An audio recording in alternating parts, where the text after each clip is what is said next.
Dans cette démonstration, nous allons voir comment gérer la sécurité d'un site web ASP.NET version 2010 avec le langage C# pour l'utilisation des assistants pour gérer la sécurité d'un site web.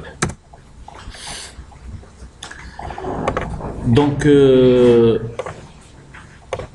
vais créer un nouveau site web à partir du fichier nouveau site web et je vais choisir la framework 4. Et je vais choisir un site web ASP.NET. Bien sûr, je dois préciser le nom du site web. Je vais l'appeler par exemple sécurité et je fais OK. Donc voilà, mon site web il a été créé. Il y a des composants qui ont été créés automatiquement. Il y a une page maître qui contient un menu que je peux développer. Il contient une bannière que je peux changer. Je peux insérer une zone de texte et tout. Le menu il est là. Et il y a le main contents.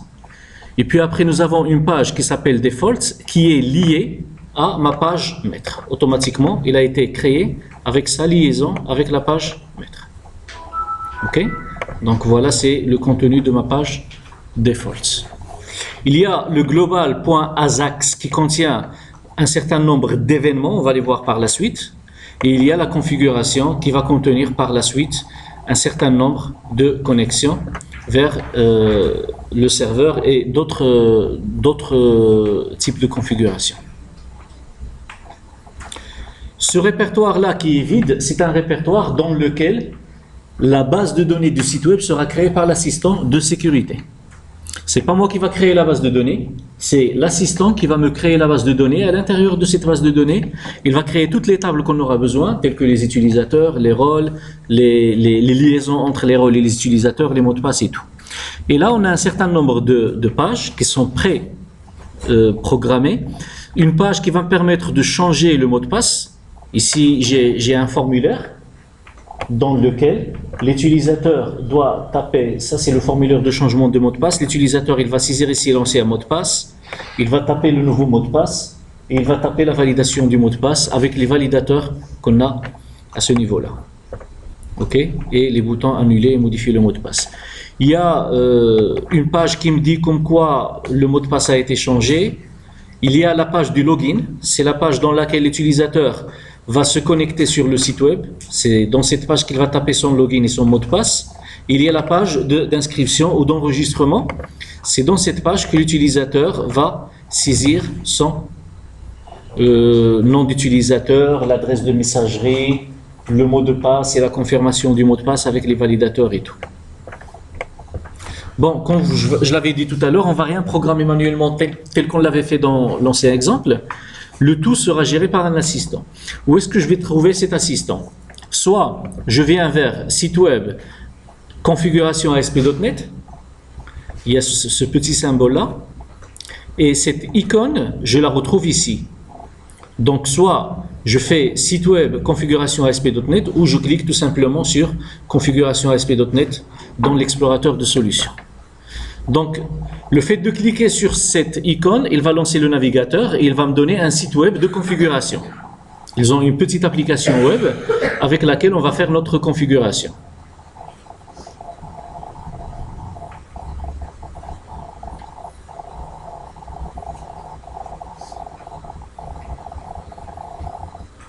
Voilà.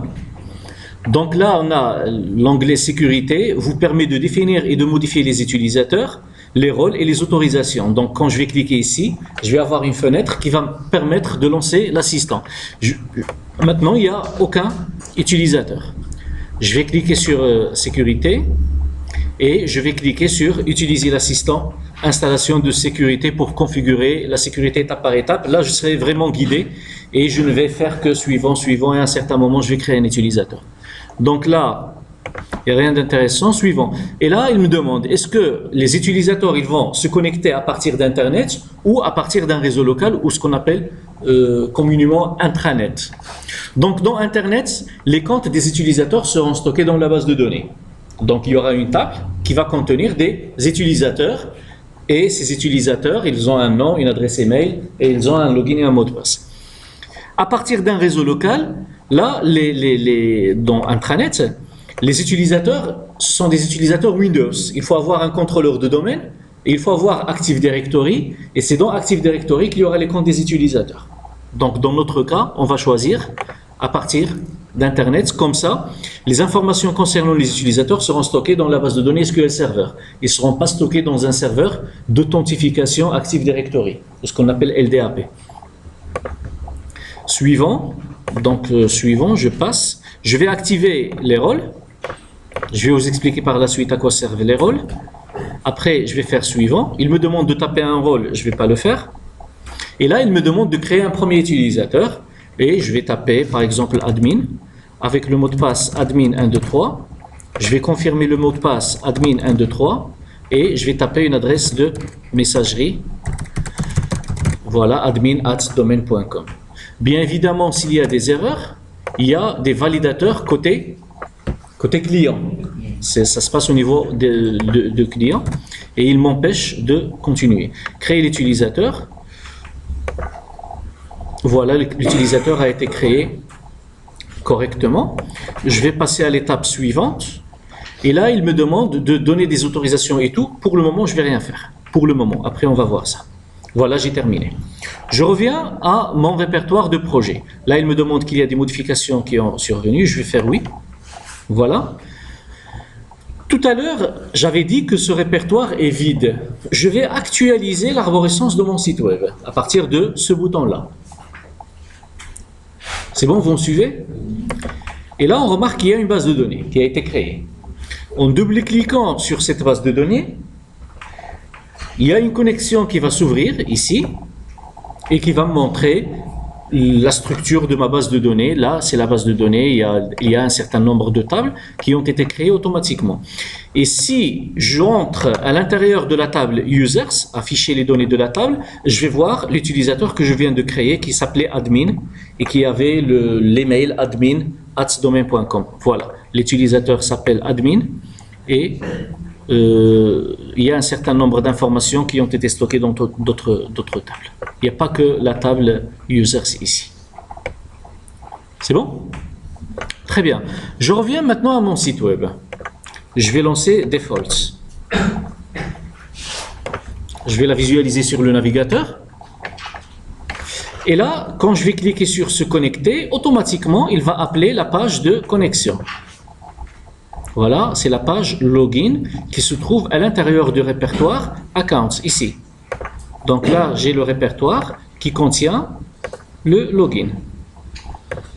Et il me demande de taper l'utilisateur. Bien sûr, si je tape n'importe quoi, il ne va pas me laisser passer. Si je tape admin avec un mauvais mot de passe, il ne va pas me laisser passer. Si je tape admin avec un bon mot de passe, là, je vais pouvoir passer à la page Defaults et là, il me dit bienvenue avec mon nom et il me propose de se déconnecter. C'est bon? Je vais faire maintenant la partie concernant les rôles. Qu'est-ce qu'on veut dire par les rôles? Les rôles, c'est que mon site web, par exemple, il peut contenir plusieurs parties. Une partie qui concerne le grand public, n'importe qui peut les voir. Une partie qui ne concerne que les clients authentifiés. Ça veut dire un client, je vais lui donner un login et un mot de passe et lorsqu'il se connecte, il va pouvoir visualiser un certain nombre de pages. Une autre partie qui concerne les fournisseurs. D'autres pages rien que pour les fournisseurs. Et une partie qui concerne les administrateurs du site web. C'est le back-office, qu'on appelle le back-office. Donc j'ai quatre types d'utilisateurs. Donc je vais avoir 4 rôles. Je vais avoir 4 rôles. Ok, 4 rôles différents. Et comment on organise ça? Nous avons vu dans l'exercice précédent que ça s'organise au niveau de master page. Ici, on va les organiser sous forme de répertoire. Les fichiers qui concernent tout le monde, on va les mettre dans un répertoire. Les fichiers qui concernent les clients, on va les mettre dans un répertoire client. Et ceux qui concernent les fournisseurs, on va les mettre dans un répertoire fournisseur et ainsi de suite. Donc ici, je vais créer par exemple un dossier. Donc bouton droit, nouveau dossier, et je vais l'appeler fournisseur, par exemple. Fournisseur. À l'intérieur de fournisseur, je vais ajouter une page, une web form que je vais nommer contact. Contact avec S. Donc la page contact, elle est là. Et dans cette page, je vais écrire pour nous contacter, prière d'appeler le numéro tel, par exemple. Et j'enregistre. Donc la page contact, elle est à l'intérieur du répertoire fournisseur et jusqu'à présent, je n'ai pas modifié les autorisations. J'ai rien modifié. OK? Je reviens à mon site web et je vais faire ici fournisseur/contact.aspx. Je vais la voir.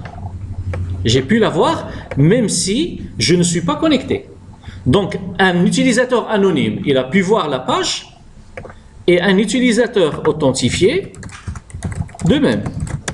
L'utilisateur authentifié, il va entrer dans le répertoire et il va voir le contenu de la page.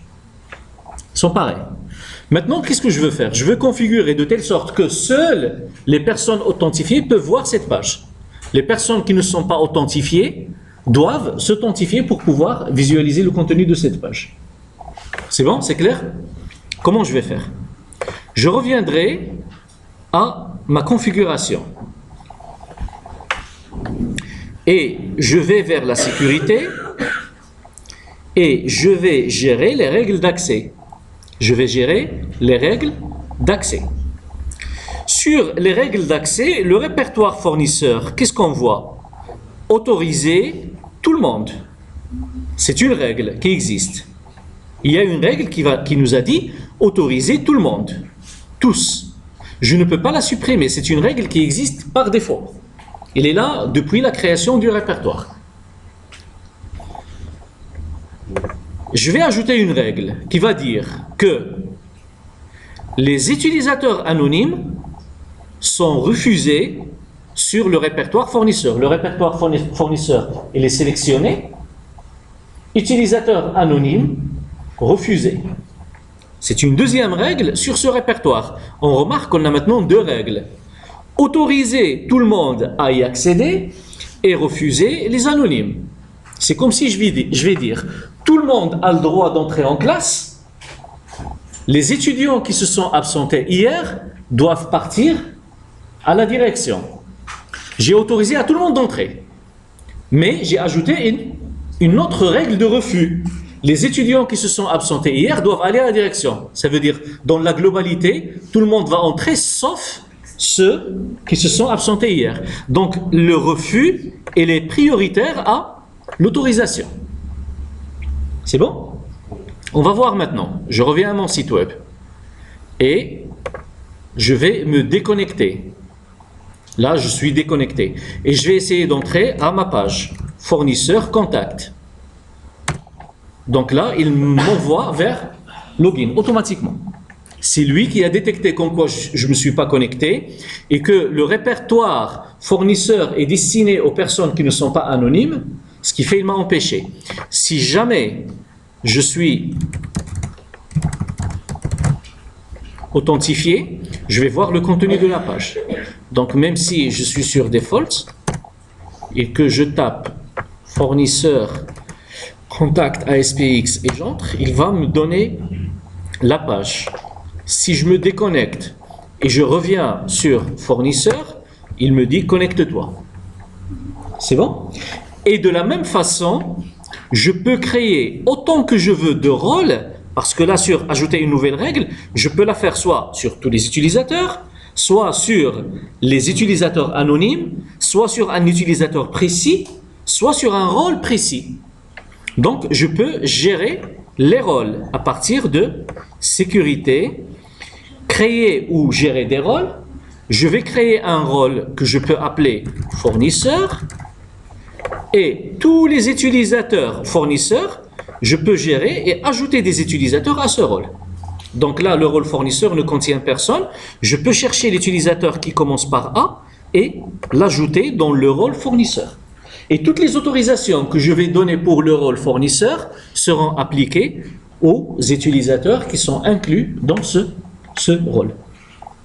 C'est clair? Essayez de refaire tout ça.